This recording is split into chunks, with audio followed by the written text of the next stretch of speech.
जय जय श्री राधे, जय जय श्री राधे, जय जय श्री राधे श्याम। आइए श्रीमद् भागवत कथा के सप्तम स्कंद में प्रवेश करते हैं। कल हमने चित्रकेतु की, वत्रासुर की अन्य कथाएं सुनी। आज हम प्रहलाद चरित्र का श्रवण करने जा रहे हैं। ध्यान से सुनिए। अब महाराज परीक्षित ने महामुनि सुखदेव जी से एक बड़ी सुंदर प्रश्न किया। कहने लगे, हे गुरुदेव, एक और तो भगवान को सब समदर्शी कहते हैं, और जब भगवान की लीलाएं हम सुनते हैं तो भगवान सरासर पक्षपात करते दिखाई देते हैं। हमेशा प्रभु दैत्य को ही क्यों मारते हैं और देवताओं का खुलकर पक्ष करते हैं? यदि भगवान सरासर पक्षपाती है तो समदर्शी क्यों कहे जाते हैं? और यदि सचमुच समदर्शी है तो फिर वे पक्षपात क्यों करते हैं? दैत्यों को ही क्यों मारते हैं? सुखदेव जी महाराज प्रसन्न होकर बोलने लगे, बहुत बढ़िया प्रश्न किया परीक्षित। अब ध्यान से सुनो। यही प्रश्न तुम्हारे दादा धर्मराज युधिष्ठिर ने भी देव ऋषि नारद से किया था। जिस समय तुम्हारे दादा युधिष्ठिर राजसूय यज्ञ कर रहे थे, तब प्रथम पूजन के अवसर पर भगवान श्री द्वारिकाधीश का नाम सामने आया। जब पूजन प्रारंभ होने लगा तो शिशुपाल ने गालियों की बौछार प्रारंभ कर दी, और 101 गाली पूर्ण होते ही भगवान ने अपने सुदर्शन चक्र से उसका सिर काट दिया। सबकी आंखों के सामने शिशुपाल के शरीर का तेज भगवान में विलीन हो गया। तो तुरंत युधिष्ठिर महाराज ने नारद जी से पूछ लिया कि हे महाराज, मरने के बाद जिसका तेज श्रीमन नारायण में समा जाए वह तो कोई महान कोटि का सिद्ध महापुरुष होता है, फिर इस दुष्ट शिशुपाल का तेज भगवान में कैसे समा गया? यह तो भगवान को सरेआम गालियां दे रहा था, फिर भी इतनी ऊंची पदवी कैसे प्राप्त हुई? तब नारद जी ने कहा कि हे धर्मात्मा युधिष्ठिर, ध्यान से सुनिए। भगवान की घोषणा है, जो भगवान को जिस भाव से भजता है भगवान उसे उसी भाव से स्वीकार करते हैं। जो मित्र बनाते हैं उनके लिए भगवान मित्र बन जाते हैं, जो शत्रु बनाते हैं उनके लिए भगवान शत्रु बन जाते हैं। अब यह तो उपासनाओं का भेद है, भगवान में भेद नहीं है। भगवान ने तो छूट दे रखी है, जो चाहो सो बना लो, परंतु शर्त एक है कि मेरा चिंतन करो। जो सतत मेरा चिंतन करेगा उसे मेरी गति प्राप्त होगी, चाहे वह वैर से करे या चाहे वह प्रेम से करे। मित्र से ज्यादा चिंतन का शत्रु का चिंतन होता है। मित्र की तो जब चर्चा करोगे तब उसकी याद आएगी, परंतु शत्रु को भूलना भी चाहोगे तब भी बार बार वह शत्रु याद आएगा। इसीलिए जहां भगवान के भक्त माला लेकर के भगवान को याद करते हैं, वहीं दुष्ट भी भगवान को कम याद नहीं करते। वह भी दिन रात भगवान को याद करते रहते हैं, भले ही वैर भावना से सही। एक बार दुष्टों ने भगवान से कहा, सरकार, हम न होते तो आज आप भी नहीं होते। भगवान बोले, क्या मतलब? दुष्टों ने कहा, महाराज, जब हम बहुत ज्यादा दुष्टता करते हैं, चारों तरफ खूब आतंक फैलाते हैं, तभी तो आपका अवतार होता है। रावण ने आतंक मचाया तो श्री राम का अवतार हुआ और राम को आना पड़ा। कंस ने आतंक मचाया तो श्री कृष्ण कन्हैया को आना पड़ा। तो आपको हमारी ही वजह से आना पड़ता है, अतः आपके आने का फायदा भी हमें मिलना चाहिए। भगवान ने पूछा, क्या फायदा चाहते हो? दुष्ट लोग कहने लगे, महाराज, हमारा भी उद्धार करो। भगवान बोले, तुम हमारा भजन करो। दुष्टों ने कहा, भजन ही करने लग गए तो दुष्ट किस मतलब से रह जाएंगे? ये भजन पूजन हमारे बस की बात नहीं है। हो ही भजन नहीं तामस देहा, इस तामसी देह से भजन नहीं हो सकता। हम तामसी लोगों को भजन करना ही नहीं आता। भगवान ने कहा, तो तुम क्या कर सकते हो? दुष्ट कहने लगे, महाराज, आपको गाली दे सकते हैं।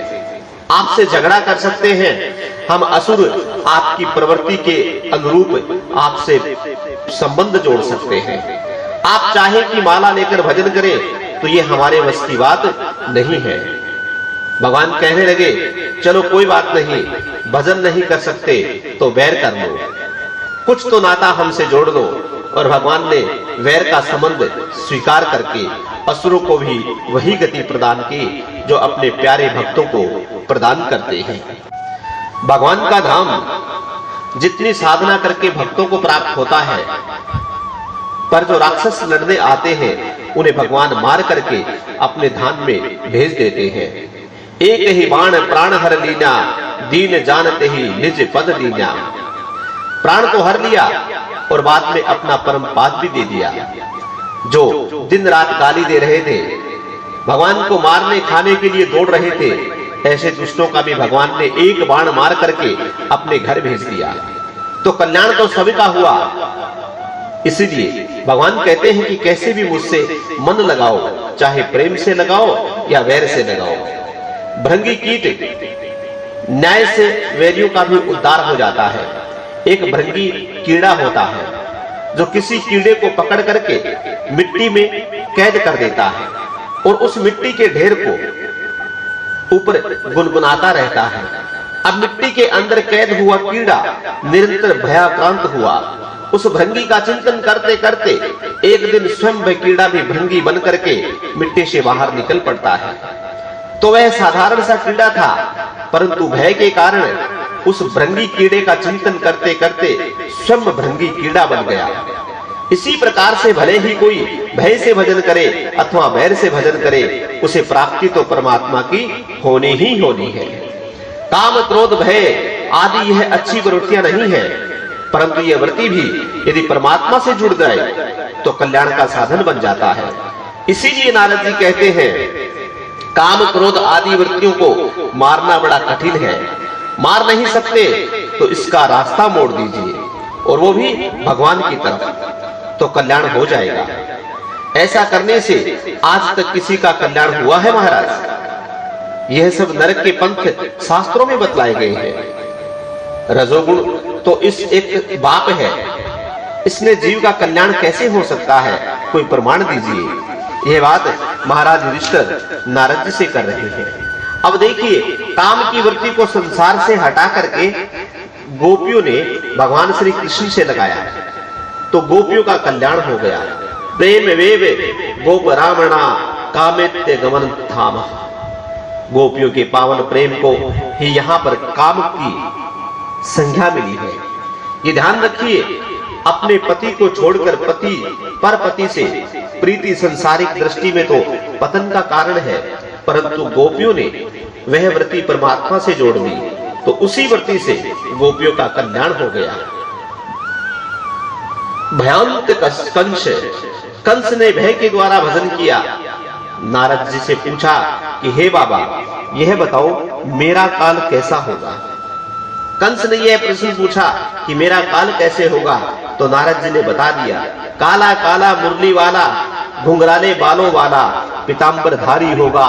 और जब से नारद जी बताकर चले गए, तब से कंस का यह हाल हो गया कि उसे हर काली वस्तु में डर लगने लगा। भोजन में दाल में अगर थोड़ा सा काला जीरा दिखाई दे तो थाली फेंक देता था, आ गया कृष्ण, आ गया कृष्ण। पानी पीते समय अगर काली छाया दिखाई दे तो बर्तन फेंक दिया करता था कि सामने वाले से बात करते समय उसकी काली पुतली आंखों की दिखाई देने लगती तो उसी में भी कृष्ण नजर आता था। बताओ, ऐसे भजन कौन कर सकता है? भय की वृत्ति से ही सही, लेकिन भगवान से जुड़ी है। इसीलिए उस भयांक्रांत कंस को भी भगवान मिल गए। द्वेषाध्याय नृपः, शिशुपाल का तो नियम था कि जब तक भगवान को 100 गाली न सुना दे तब तक उसका भोजन हजम नहीं होता था। भगवान को चुन चुन कर गाली देता था, परंतु उसका द्वेष संबंध परमात्मा से था, इसलिए उसका भी कल्याण हो गया। कुछ लोग पैदल जा रहे थे और जंगल की झाड़ी में कुछ प्रकाश दिखाई पड़ा। एक ने समझा कि कोई दीपक जल रहा है, दूसरे ने समझा शायद आग लगी है, और तीसरे ने समझा कि शायद कोई मणि पड़ी है। अब वस्तु वही थी तो मणि ही, परंतु यदि उस मणि के प्रकाश को कोई दीपक समझ रहा है, कोई आग समझ रहा है, इसका मतलब ये नहीं कि उस मणि की कीमत कम हो जाएगी, अथवा जो वस्तु उस मणि के स्वरूप को समझकर उसकी ओर बढ़ जाता है, उसी के लिए मणि बहुत अधिक कीमती हो जाती है। अरे मणि तो कीमती थी ही, और उतनी ही कीमती थी जितनी वो थी। कोई दीपक सामने समझे या उसको अंगारा समझे, उसी प्रकार भगवान तो है ही, चाहे कोई बैर से समझे, चाहे कोई मित्र समझे, चाहे कोई पुत्र समझे, जो समझना चाहे सो समझे, परंतु भगवान के निकट जो पहुंचेगा उसे परम गति प्राप्त होगी। भगवान की प्राप्ति में ही कहीं कोई कमी नहीं आएगी। इसलिए कैसे भी दौड़े, कैसे भी भगवान से संबंध जोड़े, परंतु भगवान के संबंध अवश्य होना चाहिए। राजा वेद की तरह नास्तिक मत बनो। परीक्षित ने सुखदेव जी महाराज से प्रश्न किया कि हे भगवान, आपने कहा कि भगवान समदर्शी है, आपको संबंध स्वीकार करते हैं, तो प्राय दैत्य को ही मारते हुए क्यों दिखाई देते हैं? क्या दैत्य ही भगवान के बैरी है? सुखदेव जी महाराज कहते नहीं, 12 महाभागवतों में 2 नाम तो दैत्य हैं, प्रहलाद और महाराज बलि, यही भी दैत्य थे। ये दोनों दैत्य के वंश में थे और भगवान के परम भक्त गिने जाते हैं। तो ऐसा भी ना समझो कि दैत्य जाति के ही भगवान के दुश्मन होते हैं। अब हिरण्यकश्यप तो भगवान को कट्टर बैरी मानता था, और उसी का बेटा प्रहलाद भगवान को अनन्य उपासक था। तो भगवान हिरण्यकश्यप का उदर विदन कर रहे हैं और प्रहलाद को परम भागवत का मानकर हृदय लगा रहे हैं। तो दैत्य जाति से दुश्मनी कहां रही? महाराज परीक्षित बोले, तो महाराज प्रहलाद पर अनुग्रह भगवान ने कैसे किया, जरा विस्तार से सुनाइए। तब सुखदेव जी महाराज ने सुनाया कि हे राजा परीक्षित, जिस समय भगवान ने 12 रूप धारण करके हिरण्यकश्यप का उद्धार किया, तब से उसका भाई हिरण्यकश्यप भगवान का कट्टर बैरी बन गया, और उसने मंदरांचल पर्वत पर जाकर घोर तपस्या की, और इतनी तपस्या की कि पूरे शरीर में दीमक लग गई। ब्रह्मा जी प्रकट होकर बोले कि बेटा वर मांगो। तो हाथ जोड़ करके वरदान मांगता है, मुझे अमर बना दो महाराज। ब्रह्मा जी कहने लगे, अमर तो हम नहीं बना सकते तुम्हें, और तुम्हें कहां से बना दे, इसके अतिरिक्त और कुछ मांग लो, क्योंकि अमर तो मैं स्वयं भी नहीं हूं। तब तो इसने वरदानों की झड़ी लगा दी। कहने लगा, ना भीतर मरूं ना बाहर मरूं, ना ऊपर मरूं ना नीचे मरूं, ना दिन में मरूं ना रात में मरूं, ना अस्त्र से मरूं ना शस्त्र से मरूं, न मनुष्य से मरूं ना जानवर से मरूं, आपकी बनाई हुई सृष्टि में किसी प्राणी से ना मरूं, 12 महीने में ना मरूं। ब्रह्मा जी ने कहा, बस बस, तो कितना मांगेगा? बड़े बड़े वरदान मांगने वाले देखे, पर तेरे जैसा मांगने वाला मैंने पहली बार देखा। ताते में दुर्लभा कोसामयान वर्णीये वराणमम्मः तथापि वितराग्यम वरान यद्यपि दुर्लभः। ब्रह्मा जी बोले, अरे हिरण्यकश्यपु, यद्यपि तेरे द्वारा मांगे वरदान ये बड़े दुर्लभ हैं, आज तक हमने किसी को ऐसे वरदान नहीं दिए, पर तेरे जैसी तपस्या भी तो आज तक किसी ने नहीं की। अतः मैं तुझे ये समस्त वरदान प्रदान करता हूं। तब हिरण्यकश्यप प्रसन्न हो गया, और अब तो मैं अमर ही हो गया, अब मुझे मारने वाला भला कौन होगा?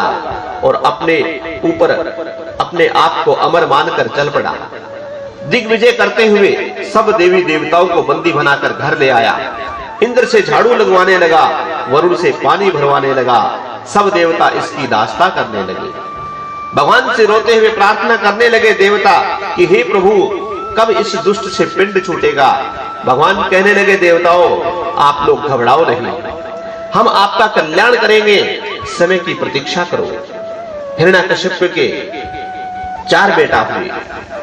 बड़े बेटे का नाम था अहलाद, उसके बाद में अनुअहलाद, सहलाद, और चौथे पुत्र का नाम था प्रहलाद।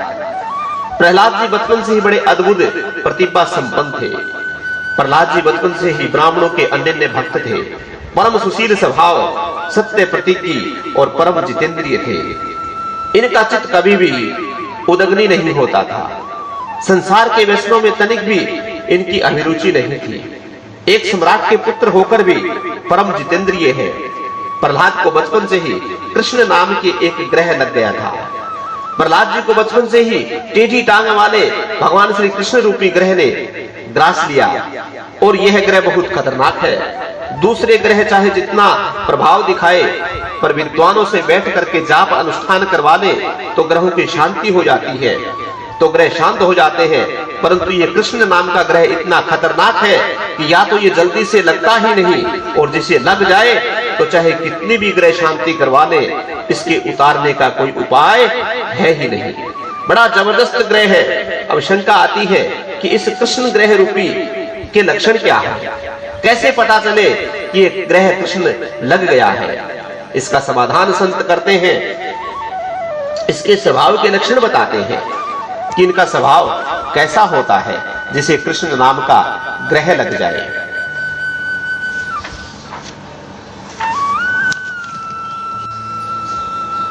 कृष्ण ग्रह गृहीत आत्मा के लक्षण है कि प्राय वह रोता बहुत है। जब भी बैठेगा आंखों में आंसू बहाता रहेगा, कभी कभी ऊंच स्वर में हंसने लगेगा, तो कभी मुक्त कंठ से गाने लगेगा, तो कभी खड़े होकर नाचने लगता है। जगत से अलग ही निराला रहता है। दुनिया की दृष्टि में वह पागल भले ही हो।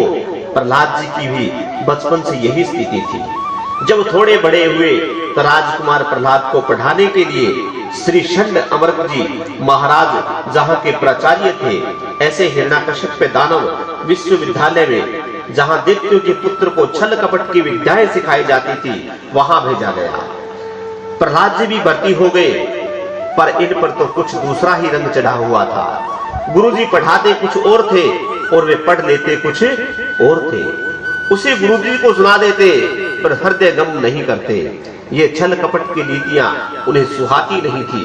गुरुकुल में रहे, परंतु एक दिन भी उन्होंने उस गुरुकुल की शिक्षा ग्रहण नहीं की। गुरुकुल में रहे। एक दिन हिरण्याकश्यप अपने हिरण्याकश्यप दानव विश्वविद्यालय में आ गया और बड़े प्यार से अपने पुत्र को हृदय से लगा करके प्रीति पूर्वक हिरण्याकश्यप ने प्रश्न किया कि बेटा, तुमने अब तक के स्वाध्याय काल में उत्तम बात क्या जानी, सबसे बढ़िया पाठ कौन सा सीखा, जरा हमें भी बताओ। प्रहलाद जी तुरंत बोले, पिताजी बढ़िया पाठ तो जीवन में एक ही सीखा है। पिताजी, गृहस्थ जीवन एक अंधकूप के समान है। कुआं में कोई गिर जाए तो बच भी जाएगा, क्योंकि कुएं में यदि पानी हो तो पनघट पर कोई पनिहारी पानी देने के लिए आए तो वह देखेगी और चिल्लाएगी। किसी न किसी बहाने लोग मिल करके रस्सी के सहारे बाहर निकाल लेंगे। परंतु अंधकूप में कोई गिर जाए तो उससे बचाने का कोई उपाय नहीं। अंधकूप किसे कहते हैं? जो जंगल में कुएं होते हैं, जहां पर कोई आता जाता नहीं, जहां पर जंगल की झाड़ियों की जड़ें नीचे लटकी पड़ी है, उधर कोई रुख नहीं करता, उधर से कोई निकलता तक नहीं, तो अंधकुआं कहते हैं। ऐसे अंधकूप में कोई गिर जाए, जब कोई वहां आने जाने वाला भी नहीं, तो निकालेगा कौन? तो गृहस्थ जीवन को केवल अंधकुआं ही नहीं कहा, बल्कि बताया कि अंधकुआं है। कोई निकलने की चेष्टा भी करे तो इस कुएं से निकल नहीं पाएगा, तो अन्य जीव जो उसके पैर पकड़ करके वापस गिरा लेते हैं। अरे घर में पहले तो वैराग्य होता ही नहीं, और कदाचित किसी को वैराग्य चढ़ भी जाए तो घर गृहस्थी वाले ही उसे घेर लेते हैं। इसलिए इस अंधकूप में जितने हो सका अपने आप को बचा लो, यही बुद्धिमानी है। शंका आती है कि बचपन के बाद कहां जाए?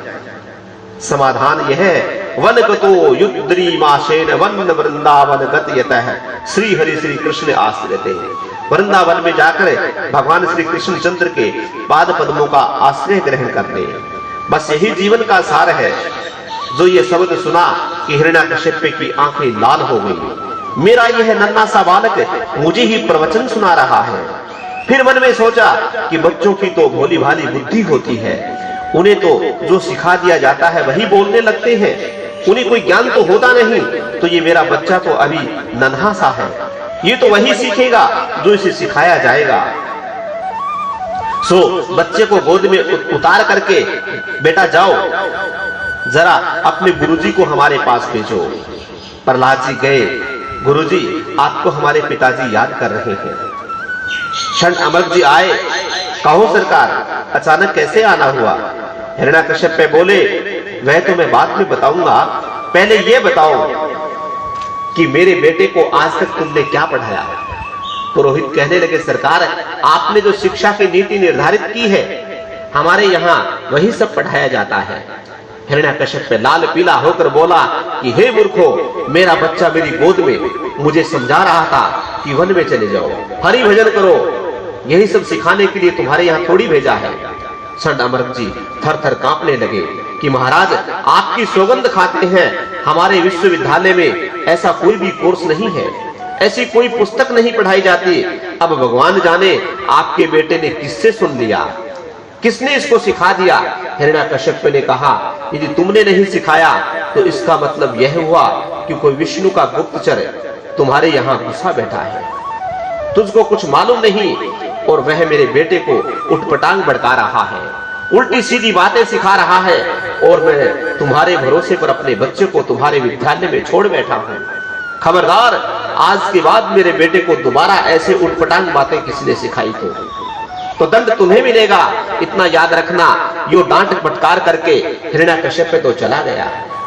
गुरुजी की धड़कन तेज हो गई। चलो पता लगाते हैं। प्रहलाद से ही पूछते हैं कि फिर सोचा कि बच्चों की एकदम डांटना भी ठीक नहीं है, इसलिए प्यार से पूछते हैं। तो प्रहलाद को बुलाकर बड़े प्यार से पूछा, वत्स्य प्रहलाद हृदयत सत्य कथम या स्पृशः। हे बेटा प्रहलाद, तेरा बहुत कल्याण हो, तू सच सच बता, तेरी किसने बुद्धि खराब की है? उस उठपटांग बातें अपने पिताजी को जो तुमने सुनाई, वे सब तुझे किसने सिखाई? प्रहलाद जी हंसकर कहने लगे, जय हो प्रभु, मैं उस परमात्मा की माया को प्रणाम करता हूँ कि जो जीवों को कल्याण की बात कहे तो उसे संसार में लोग उल्टी खोपड़ी वाला कहते हैं। धन्य है भगवान की माया का चमत्कार, जिसे सर्प काट ले न उसे कड़वा नीम भी मीठा लगने लगता है। भिन्न स्वाद वस्तु जिस स्वाद का है ही नहीं, उसमें भिन्न स्वाद आता है। इसका मतलब तुम्हारे अंदर बीमारी है। कड़वा नीम आपको मीठा लगने लग जाए और मीठी विसरी आपको कड़वी लगने लग जाए, इसका मतलब कि तुम बीमार हो। शरीर के विषय रूपी विष में संलग्न है, उन्हें भी वह रस में परमात्मा कड़वे मालूम होते हैं। इसके विरुद्ध संसार के जो विष तुल्य विषय हैं, वे मीठे नजर आने लगते हैं। उनके लिए जीव निरंतर भाग रहा है। यह भगवान की माया के रोग के लक्षण है। भगवान की माया का रोग जिसे लगा है, उसकी यही हालात होती है। तब तो गुरुजी की आंखें और लाल हो गई। हे मूर्ख, तू मुझसे पढ़ने आया है कि मुझे पढ़ाने आया है? मेरा डंडा लेकर आओ, मैं इसकी आज अकल ठिकाने करूं। देखो, यह चंदन जैसे वन में यह कांटा कहां से पैदा हो गया? क्षण अमृत जी ने प्रहलाद जी को बहुत डांटा। सुखदेव बाबा कहते हैं कि हे राजा परीक्षित, ये गुरुजी नहीं डांट रहे, वरना राजा हिरण्याकश्यप के सेवक डांट रहे हैं। मास्टर जी और गुरुजी में बहुत अंतर होता है। गुरु वह है जो उचित हो उसे निर्भीक होकर शिष्य को समझाए और पढ़ाए, और सर जी और मास्टर जी वह है कि भले ही वह गलत हो, परंतु सरकार ने जो शिक्षा नीति निर्धारित की है वही पढ़ाना है। गए माने गणेश पढ़ाना बंद करो, सांप्रदायिकता फैल जाती है। गए माने गधा पढ़ाओ। अब गधा पर किसी की आपत्ति नहीं, गणेश जी पर सभी को आपत्ति है, तो सरकार का रुख देखकर उचित अनुचित कुछ भी सरकार कहे वही सिखाना, उसे सर जी कहते हैं, मास्टर जी कहते हैं। तो अब लोग समाज सेवक हैं, हिरण्याकश्यप के कर्मचारी हैं। जो राजा आदेश देते हैं वही वह अपने बच्चों को पढ़ाते हैं। समय बीता। एक बार क्षण अमृत जी महाराज प्रहलाद जी को घर छोड़ने गए। छुट्टियों का समय था। प्रहलाद जी को देखकर माता कयाधु ने बड़ा सुंदर स्नान से निर्वृत्त कराकर प्रहलाद जी का श्रृंगार किया। ध्यान दीजिए, प्रहलाद जी की माता का नाम कयाधु था।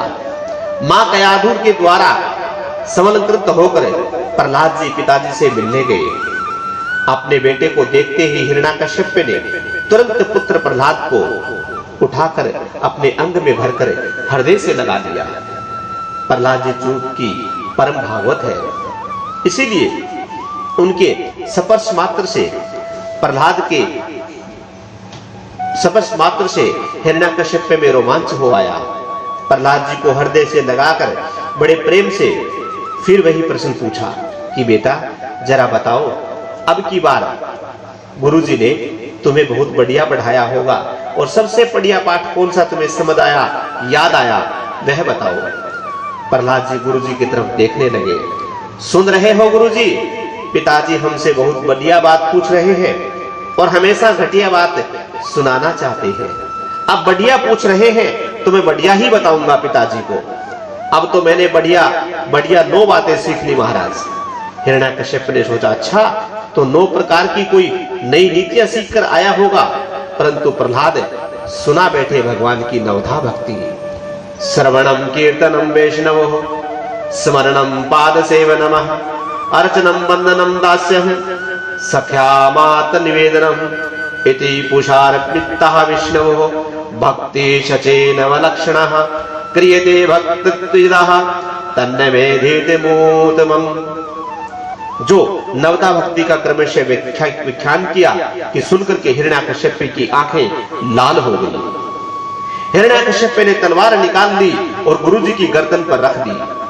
अरे अधम ब्राह्मणों, लगता है तुम मेरे विपक्ष के मिले हुए हो। तुमने जानबूझकर मेरे बेटे की बुद्धि खराब की है। कल इसने हमसे 1 बात बोली थी, आज 9 बात सिखा रहा है। इसका मतलब उत्तरोत्तर इसकी विद्या का विकास हुआ है। तुमने कोई ध्यान नहीं दिया, अब तुम जीवित नहीं बचोगे। अब तो षण्डमर्क जी थर-थर और कांपने लगे। कहने लगे, सरकार हमारी केवल एक बात सुन लो। हम आपकी सौगंध खाकर कहते हैं कि इस बालक को न तो हमने ऐसा कुछ पढ़ाया है और न ही किसी और ने पढ़ाया। ये तो पढ़ाया ही आया है, इसे कोई पढ़ा नहीं सकता। षण्डमर्क जी कहने लगे, महाराज हम पर नाराज न होइए, हम तो इतना जानते हैं कि इसकी स्वाभाविक मति भगवान में ऐसी ही बनाई है, इसकी बुद्धि ही ऐसी है, अब इसमें हमारा कोई दोष नहीं। महाराज आप शांत चित्त होकर विचार कीजिए, इस क्रोध को त्यागिए और शांत मन से सोचिए कि इसकी बुद्धि ऐसी कैसे हो गई। हिरण्याकश्यप ने जब अपने बेटे से पूछ लिया कि हे प्रहलाद सत्य सत्य बताओ, ये तुम्हारी बुद्धि विकृत किसने की है, किसने यह उटपटांग बातें तुम्हें सिखाई है। प्रहलाद जी कहने लगे कि देखो, गृहस्थ नहीं कहा, घर में ही रहने को जिन्होंने वक्त ले रखा है, घर में जो निकलना नहीं चाहते, छोड़ना नहीं चाहते, घर को ही जो सब कुछ समझकर पकड़े बैठे हैं, उनकी बुद्धि बड़े भाग्य से भगवान की तरफ अभिमुख होती है। अन्यथा इस गृहस्थ जीवन में सब अंध पराक्रम परंपरा से एक दूसरे को गर्त में गिराने के लिए प्रयत्न करते जा रहे हैं। जैसे एक बड़ी लंबी अंधों की रेखा जा रही है, उस अंधे ही अंधे हैं। अब सबसे आगे वाला अंधा गड्ढे में अगर गिर गया तो धड़म से आवाज आई, अब सब अंधे जहां थे वहां खड़े हो गए। भाई खतरा मालूम चलता है, ये आवाज कैसी आई, पता लगाओ। पीछे वाले ने पूछा, भाई रास्ता तो ठीक है ना? तो गड्ढे में गिरे अंधे ने सोचा, तो हम तो गिर ही पड़े हैं, अब इन्हें क्यों छोड़े? तो बोला, नहीं नहीं, रास्ता तो बहुत सुंदर है, डरने की कोई बात नहीं है, आराम से जाओ। साथी पर भरोसा करके चल पड़े। जैसे ही आगे वाला दूसरा धाम से आवाज आई, फिर आवाज आई, ये रास्ता तो ठीक है। दूसरे ने कहा, इस दुष्ट ने हमें नहीं बताया तो हम दूसरे को क्यों बताएं। ऐसा करते करते जितने भी अंधे हैं वो सभी इस कुएं में गिर जाते हैं। प्रहलाद जी कहते हैं, पिताजी इसी प्रकार से सब लोग संसार के गर्त में अंध परंपरा में गिर रहे हैं। जीवन भर घर गृहस्थी के क्लेश भोगने के बाद भी कोई अपनी संतान को इससे बचाने का प्रयत्न नहीं करता। क्यों? इसी नमक तेल लकड़ी के गोरख धंधे में हर व्यक्ति अपनी संतान को झोंकता रहता है। इस संसार रूपी चक्रव्यूह से बचने का कोई प्रयत्न नहीं करता। सब अंध परंपरा में गिर रहे हैं। इसलिए वे भाग्यशाली हो कि जिसकी गति और मति और रति प्रभु के चरण कमलों में हो। अब तो हिरण्याकश्यप के क्रोध का पारावार नहीं रहा। अरे असुरवीरों, मैं समझ गया, ये दुष्ट बालक को नारायण भक्ति का भयंकर रोग लगा है और यह रोग बहुत संक्रमित है, एक में फैल करके दूसरों में लग जाता है। नगर ग्रामों से कोई सच्चा भक्त यदि पैदा हो जाए तो देखते देखते तिलकधारी झांझ वजीरा वाले हजारों लोग इकट्ठे हो जाते हैं। इसलिए अब तो ये प्रहलाद अकेला है, ऐसा न हो कि इसे देख करके और भी लोग बीमार हो जाएं। और रोग जब ऐसा हो कि एक दूसरे से फैलता हो तो उसको रोक लेना चाहिए, रोगी को ही ठिकाने लगा देना चाहिए ताकि उससे कोई दूसरा रोगी बने ही ना। अरे हमारा शरीर हमें कितना प्यारा लगता है, पर इसी हाथ में कोई घातक रोग हो जाए तो डॉक्टर साहब कह दे कि इसको कटवा दे, नहीं तो रोग बढ़ जाएगा, तो हम उस शरीर को कटवा देते हैं। तो जैसे हम अपने अन्य शरीर की सुरक्षा को ध्यान में रखते हुए अपने अंग कटवा देते हैं, ऐसे ही प्रहलाद मेरा पुत्र है, पर इसको बहुत खतरनाक विष्णु का रोग लगा हुआ है, इसलिए इसको ठिकाने लगा दो। प्रहलाद जी के ऊपर अनेक असुर टूट पड़े और उठा करके ले गए। बड़े बड़े पर्वत शिखरों से गिराया, पानी में डुबाया, अग्नि में जलाया, विष पान कराया, भोजन पर प्रतिबंध लगाया, सारे प्रयत्न किए परंतु विफल हुए। होलिका देवी स्वयं जलाने के लिए आई पर खुद ही जलकर राख का ढेर बन गई। अग्नि शीतल हुई तो प्रहलाद जी इस प्रतिभा से प्रसन्न होकर प्रहलाद जी के जितने भी मित्र थे सभी मित्र उस अग्नि की राख को एक दूसरे के ऊपर उड़ा उड़ाकर उत्सव मनाने लगे। तो होली का दहन जिस दिन होता है उसके ठीक दूसरे दिन उस धूल से लोग एक दूसरे से खेलते हैं, परंतु कुछ हिरण्याकश्यप के भी समर्थक लोग थे, वे लोगों को उठा उठा कर नालियों में पटकने लगे। दोनों ही प्रकार के दृश्य होली में देखने को मिलते हैं। हिरण्याकश्यप अब चिंता में पड़ गया, चिंता दीर्घतमा प्राप्त, सिर पकड़कर बैठ गया कि क्या बात है, छोटा सा बच्चा इतना चमत्कारी कैसे हो गया। अब इसे मैंने कदाचित नहीं मारा तो यह मेरी मौत का कारण बन सकता है। यह चमत्कारी बालक में नहीं है, इसके ऊपर किसी का हाथ है। मुझे लगता है कि मेरे बेटे के माध्यम से नारायण मेरे ऊपर कोई षड्यंत्र रच रहा है। इतने में क्षण अमर जी वहां पर आ गए और कहा कि अरे महाराज, आपकी टेढ़ी भ्रगुटी होने पर त्रिलोक कांप उठता है और आप अपने बच्चे को लेकर इतने परेशान हो रहे हैं। महाराज, हमें एक मौका और दीजिए। क्षण अमर जी प्रहलाद जी को पकड़कर फिर से ले गए, बहुत समझाए पर इन पर कोई प्रभाव नहीं पड़ा, तो बांध करके प्रहलाद जी को गिरा दिया। प्रहलाद जी पड़े रहे। एक दिन क्षण अमर जी तो कहीं बाजार घूमने चले गए, विद्यार्थी खेलने कूदने के लिए पड़े तो प्रहलाद जी को अवसर मिल गया। इधर आओ मित्रों, एक नया खेल सिखाता हूं। आंख मिचौनी सीखी है? सहपाठी बोले हाँ, हम तो ये पुराना खेल जानते हैं। प्रहलाद जी बोले हमारा जीवन भी एक आंख मिचौनी का ही खेल है। जीवात्मा और परमात्मा दोनों साथ साथ सिखा है। एक बार दोनों बोले चलो आंख मिचौनी खेलते हैं। भगवान बोले पहले तुम छुप जाओ, फिर मैं छुप जाता हूं। तो समस्त जीव प्रलय के समय परमात्मा के अंदर ही उदर में विलीन हो गए। और परमात्मा ने जब सृष्टि का शुभारंभ किया तो एक एक करके जीव को कर्म के अनुसार ढूंढ कर जगत के कर्म अनुसार जन्म दे दिया। फिर भगवान बोले देखो बच्चों, हमने तुम्हें सबको ढूंढ लिया, अब इसी जगत में कण कण में हम भी छुपे बैठे हैं। अब तुम्हारी बारी है, तुम हमें ढूंढ कर बताओ। जिस दिन तुम हमें ढूंढ लोगे उस दिन तुम्हारा खेल खत्म हो जाएगा, और जब तक उस जगत में छुपे जगदीश्वर को जान लेंगे तब तक ये जन्म मरण का चक्कर खत्म होने वाला नहीं है, चलता ही रहेगा। बड़ा लंबा खेल है, इसलिए श्रुति भगवती कहती है तमेव किदिवत्ते ही मृत्यु में तीनानयः पंथा विदते नयनायः। प्रहलाद जी कहते हैं उस परमात्मा को जाने बिना जन्म मरण रूपी इस भयंकर पीड़ा से बचने का दूसरा कोई रास्ता है ही नहीं। इसलिए मित्रों, बुद्धिमानी यही है जो कुमार अवस्था में होश संभाल लेते हैं और हम संभालते ही जगत में छुपे जगदीश्वर को जानने में जुट जाए कोमार आचेर प्राज्ञो धर्मना भगवात नहीं। प्रहलाद जी कहते हैं मित्रों, उस परमात्मा को इस शरीर में ही जानना संभव है। अन्य योनियों में के जितने भी शरीर है उसे भगवान को जानने में समर्थ नहीं है, इसलिए अवसर मिला है उस परम तत्व को जान ले। आज प्रहलाद जी खुद अपने साथियों को पढ़ा रहे हैं, और जब अपना समकक्ष कोई पढ़ाए तो उससे प्रश्न करने में कोई संकोच नहीं होता। गुरु जी से प्रश्न करने में डर लगता है, इसलिए आज हमारे सारे विद्यार्थी प्रहलाद जी से खुलकर प्रश्न कर रहे हैं और प्रहलाद जी ने सबका समाधान करते हुए अध्ययन करा रहे हैं।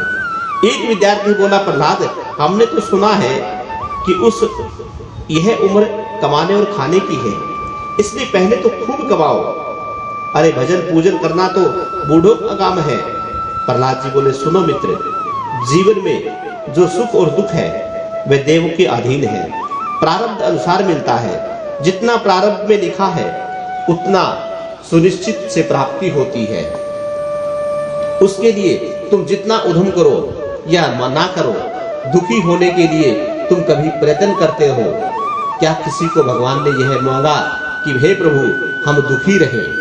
न तो कोई दुख मांगता है और न ही चाहता है, फिर भी दुखी हो जाते हैं, क्योंकि सब देवों के अधीन है।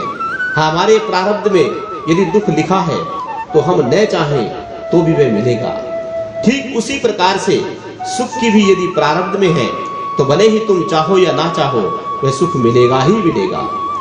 सुखमेन्द्रियकम देते देह योगिने देहि नामः सर्वत्र लभते देवहदा दुखमयतनम। दुख का कोई प्रयत्न नहीं करता फिर भी दुखी हुए, ऐसे ही सुख का भी प्रयत्न न करो तो भी यदि प्रारब्ध में लिखा है तो घर बैठे ही सुखी हो जाओगे। कई लोग दिन रात मेहनत करते हैं, पसीना बहाते हैं, फिर भी कुछ भी प्राप्त नहीं कर पाते, और एक वह है जिसको कुछ नहीं करना पड़ता फिर भी माला माल हो जाते हैं। प्रारब्ध सब जागृत होता है तो धन की बरसात होने लगती है। इसीलिए जंगल में भी जाकर बैठ जाओ तो प्रारब्ध तुम्हारा भोग सामग्री की पहुंचा व्यवस्था कर देगा। तो जो प्रारब्ध में मिलना सुनिश्चित है उसके लिए प्रयत्न करना ही मूर्खता है। अरे प्रयत्न उसके लिए किया जाता है जो अनुपलब्ध हो। मित्र बोले, तो प्रयत्न किस लिए करें मित्र? प्रहलाद बोले, प्रयत्न किया जाता है आत्म कल्याण के लिए। अब रही बात बुढ़ापे की, तुम लोग कहते हो कि बुढ़ापे में भजन करो। अरे मित्रों, पहले तो यह बताओ कि अपनी आयु कितनी समझते हो? मित्र बोले 100 साल। प्रहलाद ने कहा, तुम्हारे पास कोई गारंटी कार्ड है कि 100 साल तक तुम जिंदा रहोगे? मित्र बोले, वह तो नहीं है। तो प्रहलाद जी बोले, फिर भी हम मान लेते हैं कि तू 100 साल की उम्र के हो, तो रात्रि का समय सोने में बीत जाता है कि नहीं? तो दूसरा इसका मतलब 50 साल सोते सोते बीत गए। अब 50 साल बचे, सो प्रारंभ में 20 साल तुमने खेलने कूदने में मस्ती में गंवा दिए। अब बचे 30 साल, तो 30 साल में 80 वर्ष के बाद के जो 20 वर्ष है उसी हिसाब से पहले ही निकाल देना चाहिए, क्योंकि उस अवस्था में पहुंचने के बाद तुम चाहोगे तो भी उपासना और साधना नहीं कर सकते, तो शरीर ही काम का नहीं रहेगा। ध्यान लगाने में बैठोगे तो खांसी परेशान कर देगी, घुटने दर्द करने लगेंगे, कहीं ना कहीं कोई न कोई शरीर की व्याधि आपको उतनी प्रभावित करेगी कि आप चाहकर भी कुछ नहीं कर सकोगे। तो बताओ, अब 100 साल की उम्र में तुम्हारे पास भजन करने का कौन सा समय है? जिंदगी जब तक होगी फुर्सत न होगी काम से, कुछ समय ऐसा निकालो प्रेम कर लो राम से। 10 वर्ष जो युवा अवस्था के बचते भी हैं, तो जहां विवाह हुआ कि देवी जी ने मंत्र नित्य काल में सुनाई देने पड़े। आज नमक खत्म हो गया, आज बच्चों की फीस जमा करानी है, आज काम करना है, आदि आदि अनेक मंत्र गूंजते रहते हैं। उन्हीं प्रपंचों में 1 मिनट की भी फुर्सत नहीं मिलेगी। युवा अवस्था में मित्रों धन की तृष्णा अत्यधिक बलवती हो जाती है। क्या एक चोर नहीं जानता कि पकड़ा गया तो क्या दुर्दशा होगी? जेब कतरे को भी मालूम है कि जेब काट रहा हूं, यदि पकड़ा गया तो बड़ी विडंबना होगी। तस्करों को डकैती करने को क्या पता नहीं होता कि हमें गोली मारने का भी आदेश है हम श्वास भी नहीं ले सकते, पर इसके बाद भी वे सभी लोग धन के पीछे पड़े रहते हैं, क्योंकि वह धन प्राणों से भी अधिक प्यारा लगने लगता है। हालांकि प्राण सबसे प्यारे होते हैं, परंतु धन की तृष्णा इतनी होती है कि प्राणों की बाजी लगाकर लोग धन के पीछे भागते रहते हैं। इसीलिए मित्रों, जीवन कितना भी बड़ा हो, फुर्सत का क्षण कभी नहीं मिलेगा।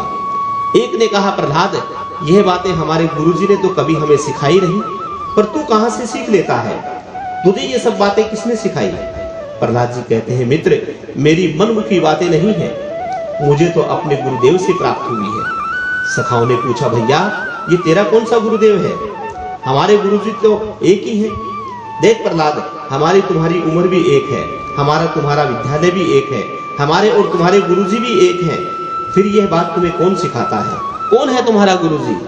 प्रहलाद जी बोले कि जब मैं माँ के गर्भ में था, तब उस समय इंद्र ने आक्रमण करके मेरी माँ का हरण कर दिया। मेरी माँ चिल्लाती रही, रो रही थी। इतने में देव ऋषि नारद ने इंद्र को डांट करके भगाया और मेरी माँ को बचा लिया। मेरी माँ ने नारद जी के चरण पकड़ लिए। तब नारद जी ने कहा, बेटी, जब तक तेरे पति तपस्या करके वापस नहीं लौट आते, तब तक तू निश्चिंत होकर मेरे आश्रम में रहे, और हम तुझे आशीर्वाद देते हैं, जब तक तेरी इच्छा नहीं होगी तब तक तेरा बालक का जन्म नहीं होगा। तू जब चाहेगी तभी तेरा पुत्र जन्म लेगा। मेरी माँ ने मुझे गर्भ में ही धारण करके रखा। नारद जी महाराज मेरी माँ को बड़े सुंदर सुंदर उपदेश दिया करते थे, और मात्र गर्भ में ही मैं सब सुनता रहता था। इसलिए कि माँ के गर्भ में ही नारद जी को मैंने अपना गुरु बना लिया, और ये सारा ज्ञान उन्होंने ही मुझे दिया है। विद्यार्थी बोले, गजब हो गया। इसका मतलब हमारे गुरुजी ठीक ही कहते हैं कि यह तो पढ़ा पढ़ाया आया है। माँ के गर्भ में ही तू सब सीख लिया। कुछ भी हो, तेरी बातें हमारे मन को बहुत प्रभावित करती है प्रहलाद। अरे कभी कभी तो तेरी भक्ति को देखकर तेरे साथ खूब नाचने और गाने का मन करता है, परंतु जब तेरे पिताजी का सूरत हमारे सामने याद आती है तो हमारी हिम्मत टूट जाती है। वे बड़े क्रोधी हैं भैया, हमें जिंदा नहीं छोड़ेंगे। प्रहलाद जी बोले, एक बात बताओ, भगवान कोई मेरे घर में है क्या, या मेरे अकेले घर के हैं? तुमने कहीं देखा प्रभु के प्रेम में, जब मैंने प्रभु का स्मरण किया तो क्या मेरा कोई कुछ बिगाड़ सका? तो जब वे प्रभु मेरी रक्षा कर सकते हैं तो तुम्हारी क्यों नहीं करेंगे? अरे मित्रों, कोई देवता हो, यक्ष हो, गंधर्व हो, मानव हो, दानव हो, कोई भी हो, कैसा भी हो, पर जैसे प्रभु ने मुझ दैत्य कुल में उत्पन्न हुए प्रहलाद पर अनुग्रह किया, ऐसे ही भगवान का जो भजन करे, हरि को भजे सो हरि का होए, वह भगवान का हो जाता है। भगवान उसकी रक्षा करते हैं। विद्यार्थियों के मन में महाभागवत प्रहलाद जी की बात मन में जच गई और बोले, प्रहलाद कुछ भी हो, यदि तू हमें विश्वास दिलाता है तो हम भी तेरे साथ साथ संकीर्तन करेंगे, क्योंकि गुरुजी विद्यालय में नहीं है, आज ही बहुत बढ़िया मौका है। प्रहलाद जी बोले, तो जाओ तैयारी करो, चिंता मत करना, मैं सब संभाल लूंगा। सारे विद्यार्थी आज प्रहलाद जी के साथ झूम उठे और झूम झूम कर भगवान की मस्ती में गाना और नाचना प्रारंभ कर दिया। सारे विद्यार्थी झूम झूम कर नाच रहे थे। कितने में गुरुजी आ गए। गुरुजी ने देखा तो घबरा गए। भगवान, लगता है कि बीमारी फैल गई है, कहीं इसको छूकर मैं भी रोगी ना बन जाऊं। दौड़े दौड़े गुरुजी हिरण्याकश्यप के पास पहुंचे और बोले, महाराज गजब हो गया, अभी तक तो ये प्रहलाद अकेला था, अब तो उसने सारे विद्यार्थियों को रोगी बना दिया। आप चल करके अपनी आंखों से देखिए। सुनते ही हिरण्याकश्यप की आंखें लाल हो गई और क्रोध के कारण शरीर कांपने लगा। विचार करने लगा कि मैं आज अपने पुत्र को मार ही डालूंगा। ऐसा संकल्प लेकर गदा उठाकर दौड़ पड़ा और विद्यालय में जाकर के देखा तो होश उड़ गए और किसी विद्यार्थी को होश नहीं है। वे अपनी मस्ती में सब नाच रहे हैं, गा रहे हैं। हिरण्याकश्यप ने अट्टहास किया और कीर्तन में सन्नाटे में बदल गया। जो जहां खड़ा था वैसा ही खड़ा हो गया। बेचारे सब विद्यार्थी जहां के तहां रह गए। कोई नाचते समय एक हाथ ऊपर था, किसी का हाथ कमर पर था, कोई ठुमका लगा रहा था। जो जहां था, दृष्टि पड़ते ही हिरण्याकश्यप के मुंह पर पड़ी। बेचारे मूर्तिमान हो गए। जो के त्यों खड़े हो गए। यह भी हिम्मत नहीं कि सीधा हो जाए। थर थर कांपने लगे। छोटे छोटे विद्यार्थी प्रहलाद जी को इशारा कर रहे हैं। उधर देख प्रहलाद जी ने जब पीछे मुड़ करके देखा तो हिरण्याकश्यप की लाल लाल आंखें देखी तो विद्यार्थियों को मुस्कुराकर इशारा किया, घबराना नहीं, मैं हूं ना। हिरण्याकश्यप ने तो प्रहलाद पर हजारों गालियों की बौछारें कर दी। अरे दुर्नीति कुल भेदी नराधाम प्रहलाद, आज तूने मेरे कोप से कोई नहीं बचा सकता। मैं क्रोध करता हूं तो त्रिलोकी में कांप जाता है। ऐसा कोई शक्तिशाली नहीं जो मेरा सामना कर सके। ब्रह्मा जी के वरदान ने मुझे अमरतत्व प्रदान किया है, पर तूने किसके बल पर मुझे चुनौती देने का दुस्साहस किया? प्रहलाद जी ने भी निर्भीक होकर जवाब दिया, न केवलम मे भगवतस्य राजनम सैवेवरम बलिता चा परेशः। पिताजी, आपको ब्रह्मा जी के वरदान का बल है और मेरे प्रभु तो ब्रह्मा जी को भी बल देने वाले हैं। चराचर जगत में जीवों में जो कुछ भी बल पराक्रम है वह सब मेरे प्रभु का दिया हुआ तो है। भगवान यदि आपका बल खींच ले तो बड़े बड़े देवता एक सूखे तिनके को हिला नहीं सकते, जला नहीं सकते और उड़ा नहीं सकते। परशुराम जी महाराज राम जी को बार बार भरसा दिखा रहे थे, लक्ष्मण जी महाराज ज्यादा छेड़ रहे थे। परशुराम जी की आंखें लाल हो गई, संकल्प सुदृढ़ हो गया कि अब इस बच्चे को मैं मार डालूंगा। परंतु जब फरसा उठाने का प्रयास किया तब हाथ का काम करना छोड़ दिया। परशुराम जी बड़े चक्कर में पड़ गए। चाह भी रहा हूं कि फरसा मेरे हाथ से है, फिर भी यह उठ क्यों नहीं रहा, हाथ काम क्यों नहीं कर रहा। लक्ष्मण जी बोले, महाराज हाथ में पहचान दिया पर आप नहीं पहचान पाए। अब परशुराम जी विचार करने लगे, ये कौन है? कहीं सबको बल शक्ति देने वाले यही तो नहीं? संदेह हो गया। तो अपना संदेह दूर करने के लिए परशुराम जी ने कहा, राम राम पति कर धन लेहि खिंचहु मिटहि मोहे संदेह। इस धनुष पर आप प्रत्यंचा चढ़ा दो तो मेरा संदेह समाप्त हो जाएगा, मैं आपको पहचान। जैसे ही धनुष देने के लिए परशुराम जी आगे बढ़े कि परशुराम जी के हाथ से धनुष अपने आप ही छूट गया और राम जी के हाथ में जा पहुंचा। देते चाप आप चल जाहु परशुराम मन विस्मय भयहु। परशुराम जी के आश्चर्य का ठिकाना नहीं रहा, गजब हो गया। मेरा हाथ चैतन्य था पर एकदम जड़ बन गया और मेरा धनुष एकदम से जड़ व चैतन्य बन गया। सब मेरे हाथ से चल करके राम जी के हाथ में पहुंच गया। इसका मतलब राम जी कौन है? जो चेतन कह जड़ करहि, जड़ ही करहि चेतन। राम जी चाहे तो जड़ को चेतन कर सकते हैं और राम जी चाहे तो चेतन को जड़ कर सकते हैं। प्रहलाद जी महाराज कहते हैं, सैवे बलम बलिना चा परेशामः। हे पिताजी, वे बलवान के भी बलवान हैं। हम अपने त्रिलोकी विजेता मानते हैं, परंतु सबसे पहले अपने मन घर को तो जीत लीजिए। तुम्हारे भीतर के जो शत्रु घुस बैठे हैं, काम क्रोध आदि जो शत्रु हमारे भीतर घुस बैठे हैं, उन्होंने आज आपको अपने अधीन बना रखा है। आपका शरीर क्रोध के अधीन होकर कांप रहा है। पहले इन शत्रु को जीत लीजिए, तब तक आप विजेता कहलाएंगे। परंतु क्रोध में बुद्धि क्षीण हो जाती है। क्रोध में अंधा हुआ हिरण्याकश्यप पे चिल्ला पड़ा, ए मूर्ख, तेरा भगवान यदि सबको बल पराक्रम प्रदान करने वाला है तो बोल कहां रहता है वह? पहले तेरे भगवान को देख लो। प्रहलाद जी बोले, यह पूछे पिताजी कि मेरा भगवान कहां नहीं रहता। शिवा शैलम सर्वम, वह तो कण कण में अणु अणु में विराजमान है, सर्वत्र है। हिरण्याकश्यप ने कहा, यदि सर्वत्र है कवासो यदि से सर्वत्र कासमत स्तंभे न दृश्यते है। यदि तेरा भगवान सर्वत्र है तो इस खंबे में मुझे क्यों नहीं दिखाई दे रहा? क्या तेरा भगवान इस खंबे में है? प्रहलाद जी बोले, हाँ। प्रहलाद जी ने हाँ किया और हिरण्याकश्यप ने घुमा करके गदा का प्रहार किया कि खंबा फट गया और भगवान नरसिंह रूप प्रकट हो गए। बोलो नरसिंह भगवान की जय। गगड़ गगड़ ना के खंब फटो चर चरानो निकासो नर ना हर को रूप अति भयानक है। गगड़ गड़गड़ावे दसनन जीव लप लपावे चितवत सरोज मान अंग जात खानो है। नरसिंह भगवान ने इतना भयंकर अट्टहास किया कि सारे देवते मूर्छित होकर गिर पड़े। हिरण्याकश्यप भी घबरा गया और मन में सोचने लगा, मैं तो वरदान प्राप्त हूं। ब्रह्मा जी के वरदान पर जब मेरी रक्षा करेंगे तो मैं क्यों डरूं? तो वरदान का स्मरण करके साहस आ गया। ढाल तलवार लेकर संभालने लगा और भगवान के ऊपर प्रहार करने लगा। मध्यान्ह 12 बजे का समय हिरण्याकश्यप प्रकट हुए। हिरण्याकश्यप के सामने नरसिंह भगवान प्रकट हुए और युद्ध छिड़ गया।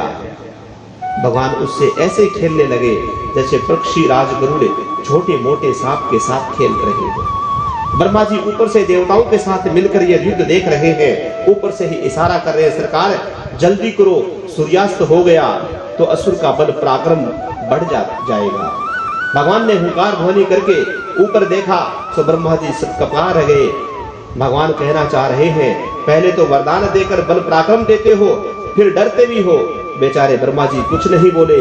जहां सूर्यास्त के पूर्व हुआ, भगवान ने तुरंत हिरण्याकश्यप को पकड़कर गोदी में पटका और बीच देहरी में ले जाकर बैठ गए। हिरण्याकश्यप के हाथ और पैरों को इतना जोर से पकड़ा कि उसके हाथ में तलवार और ढाल अपने आप नीचे छूट गई। हिरण्याकश्यप कहने लगा, रे महाराज गिर पड़ा तो क्या हुआ, मरने वाला तो मैं हूं नहीं। मैंने वरदान दिए हैं, न मैं भीतर मरूं न बाहर मरूं। भगवान बोले, इसीलिए देहली पर बैठा हूं। हिरण्याकश्यप बोला, मैं ना ऊपर मरूं ना नीचे मरूं। तो भगवान कहने लगे, तू मेरी गोद में है। हिरण्याकश्यप बोला, ना मैं अस्त्र से मरूं ना शस्त्र से मरूं। भगवान बोले, लंबे लंबे नाखून देख रहे हो, ये ना अस्त्र है ना शस्त्र है, पर तेरे लिए पर्याप्त है। इसी से तेरा उदर विदरण करूंगा। अब तो कांपते हुए हिरण्याकश्यप बोला, तो ना मैं दिन में मरूं ना मैं रात में मरूं। तो भगवान बोले, ये संध्या का समय है, ना दिन है ना रात है। तो हिरण्याकश्यप बोला, महाराज ना मैं मनुष्य से मरूं ना मैं जानवर से मरूं। तो भगवान कहने लगा, मैं कौन हूं, मैं नर भी हूं और सिंह भी हूं। अब तो हिरण्याकश्यप घबराया, मैंने तो वरदान मांगा था महाराज कि ब्रह्मा की सृष्टि में किसी से ना मरूं। तो भगवान बोले, सुन, ब्रह्मा को मैं बनाता हूं, ब्रह्मा मुझे नहीं बनाते। अब तो बेचारा बुरी तरह घबरा गया। अरे तो एक वरदान और है महाराज, मैं 12 महीने में किसी महीने में नहीं मरूंगा। भगवान बोले, यही अधिक मास चल रहा है, ये 13वां महीना स्पेशल मैंने तेरे लिए बना रखा है। ब्रह्मा जी के समस्त वरदानों को प्रभु ने रक्षा की। सनकादिशों के श्राप की रक्षा करने के लिए भगवान इस रूप में आए और अपने भक्त प्रहलाद के वचन को भी सत्य करने के लिए अद्भुत रूप भगवान ने प्रकट किया। अनंतो गत्वा वरदानों की रक्षा करने अपने विशाल नखों को हिरण्याकश्यप के उदर में घोंप करके उसकी आंतों को चीर करके बाहर निकाल दिया और अब आंतों को बाहर निकाल करके अपने गले की माला धारण कर ली। अब तो भगवान ने रक्त रंजित कर कमल बड़ा भयानक मुख देखने लगा। देवता भी थर थर कांपने लगे। एक ओर जहां असुर हिरण्याकश्यप के वध की प्रसन्नता हो रही है, तो दूसरी ओर भगवान का इतना उग्र रूप देख करके देवताओं का साहस नहीं हो रहा कि सामने जाकर के दंडवत कौन करे। परंतु भगवान ने इतना महान कार्य किया है तो स्तुति तो करनी चाहिए। ब्रह्मा बाबा आए, हाथ जोड़ करके स्तुति गाने लगे।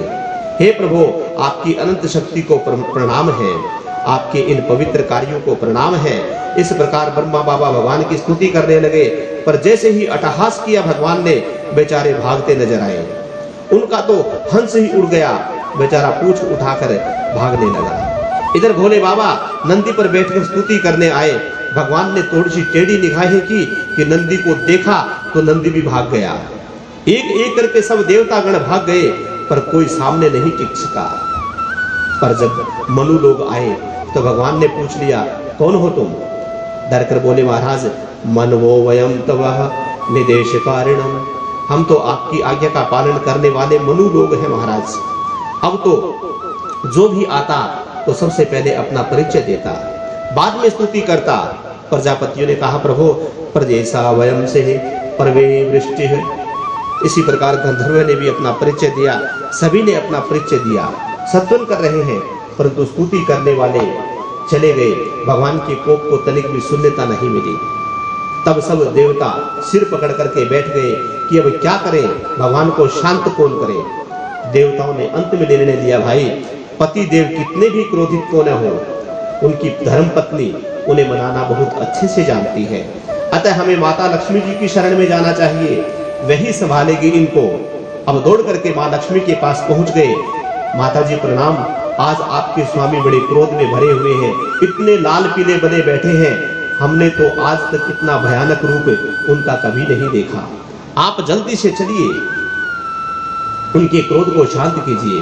लक्ष्मी जी हंसने लगी, मेरे स्वामी को तो क्रोध कभी आता ही नहीं, वह तो परम शांत है। देवताओं ने लक्ष्मी जी से कहा, माता जी चलकर देखिए तो सही।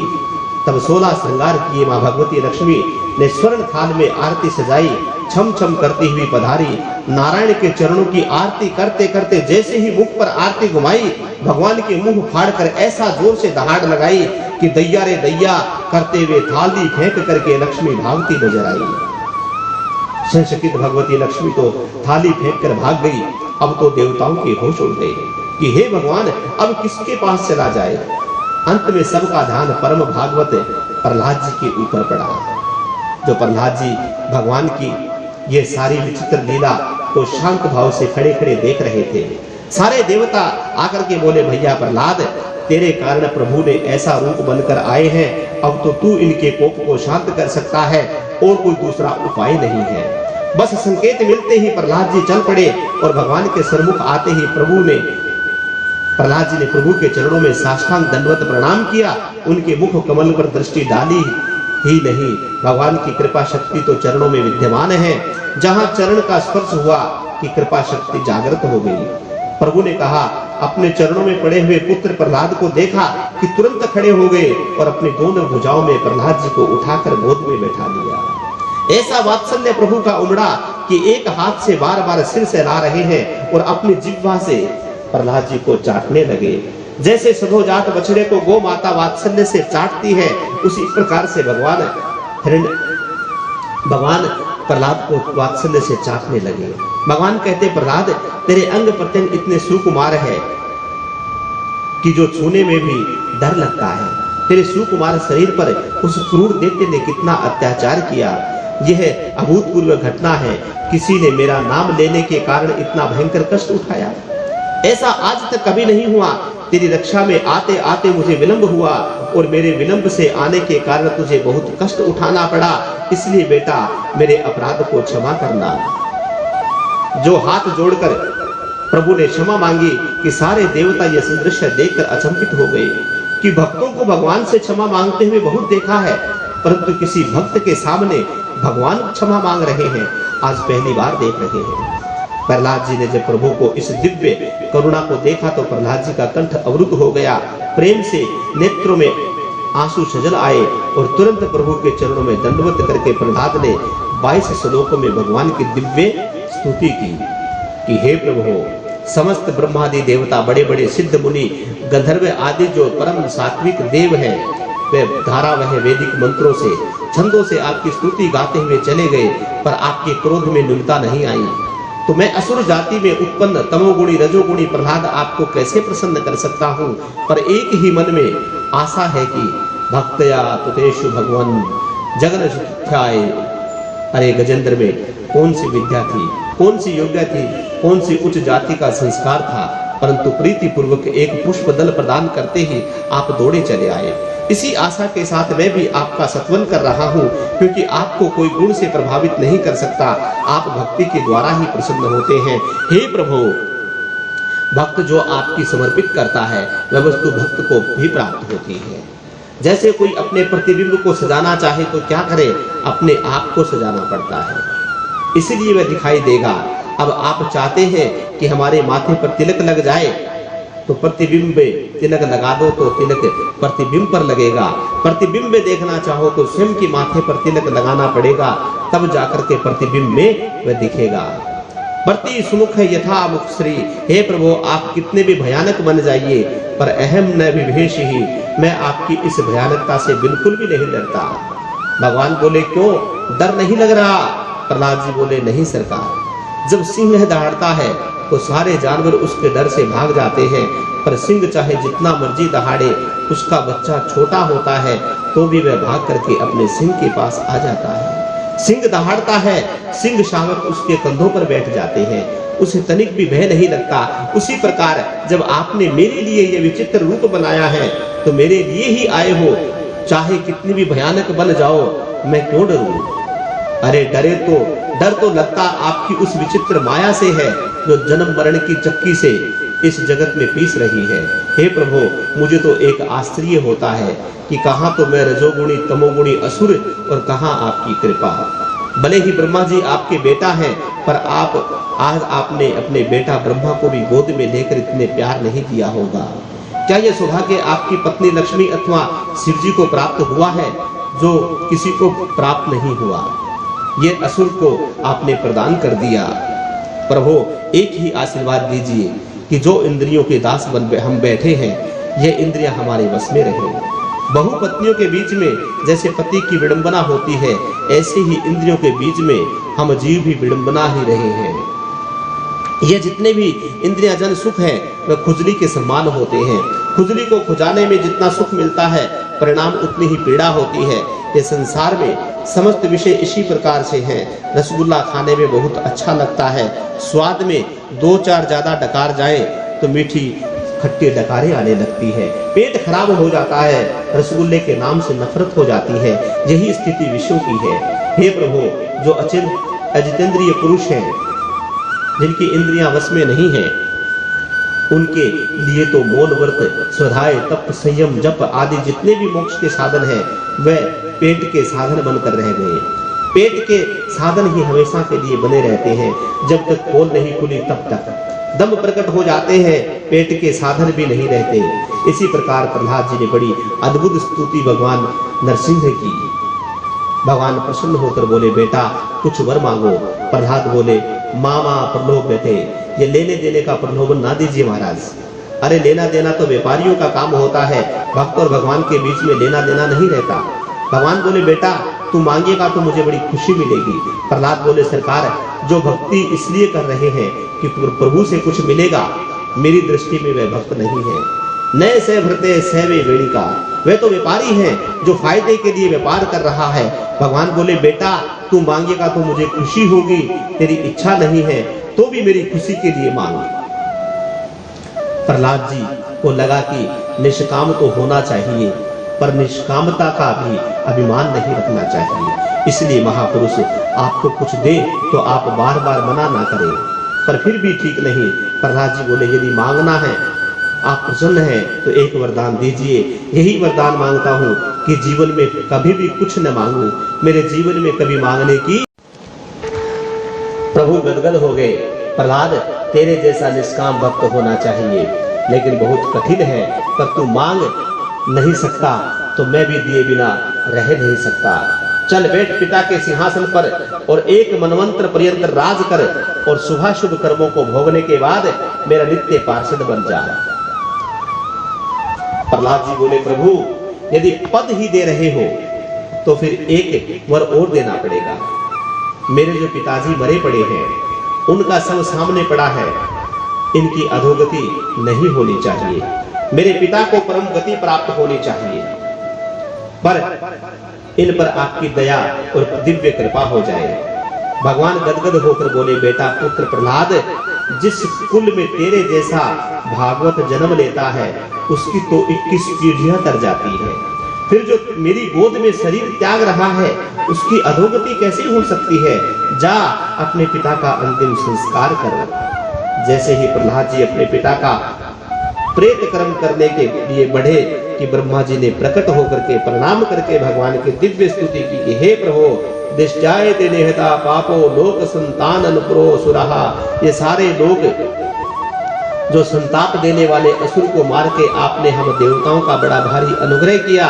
भगवान ब्रह्मा जी को देखते ही देखते एकदम से टेढ़े हो गए और डांटते हुए बोले कि हे ब्रह्मा जी, खबरदार, जो आज के बाद किसी दुष्ट को इतने वरदान दिए तो सर्पों को अमृत पिलाते हो। ब्रह्मा जी ने तुरंत कान पकड़ लिए, सरकार अब की बार भूल दोबारा नहीं होगी। श्री सुखदेव जी महाराज कहते हैं कि हे राजा परीक्षित, तुम ही बताओ कौन कहेगा कि भगवान पक्षपाती है। दैत्य वंश का यदि वध करते तो क्या प्रहलाद के ऊपर इतना बड़ा अनुग्रह करते? भगवान तो समदर्शी ही है, जो जिस भाव से भजता है भगवान उसी भाव से स्वीकार करते हैं। समदर्शी में ही कह सबको, सेवक प्रिय अन्य न गति सोहु। पिता के लिए तो सभी पुत्र बराबर होते हैं, पर जो दिन रात सेवा में जुटा रहता है, उस पुत्र के प्रति विशेष प्रति पिता की हो ही जाती है। ऐसे ही अमृतरस्य पुत्राः हम सब परमपिता परमात्मा की संतान है, पर जो दिन रात भगवान की सेवा में लगा रहता भक्त है, उनके प्रति भगवान विशेष कृपा में हो जाते हैं। जैसे प्रहलाद के ऊपर कृपा की। वर्णाश्रम धर्म श्री सुखदेव जी महाराज कहते हैं कि हे राजा परीक्षित, युधिष्ठिर के पूछने पर देव ऋषि नारद ने वर्ण व्यवस्था बड़ी विस्तार से बतलाई। 4 वर्ण और 4 आश्रम होते हैं। इसकी कथा हम कल करेंगे। इसी के साथ राधे राधे। बोलो बांके बिहारी लाल की जय, बोलो भागवत भगवान की जय, बोलो लक्ष्मी नारायण भगवान की जय। जय जय श्री राम, जय जय श्री राम, जय जय श्री राम।